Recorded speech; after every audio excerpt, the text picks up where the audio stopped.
រងអភិវឌ្ឍសំណង់ស្ទាក់ទឹកកំពង់គោស្ថិតនៅខេត្តកំពង់ធំសម្រេចបាន 70% នៅព្រឹកថ្ងៃអាទិត្យឯកឧត្តមថោជេដ្ឋារដ្ឋមន្ត្រីក្រសួងធនធានទឹកនិងឧតុនិយម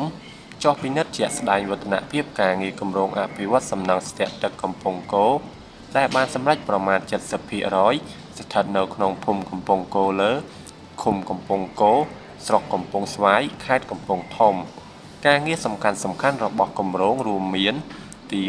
1សំណង់ស្ទាក់ទឹកកំពង់គោដែលមានបំពាក់ស្ពានឆ្លងប្រវែង266ម៉ែត្រតតឹង6ម៉ែត្រដើម្បីចរាចរណ៍ឆ្លងពីត្រើយម្ខាងទៅត្រើយម្ខាងទៀត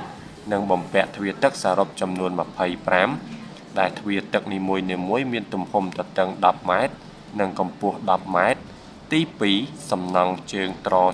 ច្រាំងទី3ផ្លូវក្រាបេតុង2ខ្សែមានប្រវែងសរុប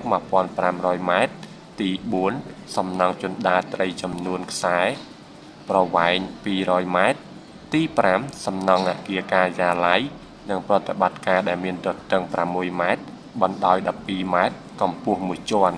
គម្រោងអភិវឌ្ឍសំណង់ស្ទាក់ទឹកកំពង់គោបានចាប់ផ្ដើមអនុវត្តកាលពីខែឧសភាឆ្នាំ2024ហើយគ្រោងនឹងបញ្ចប់នៅក្នុងខែមេសាឆ្នាំ2026ខាងមុខ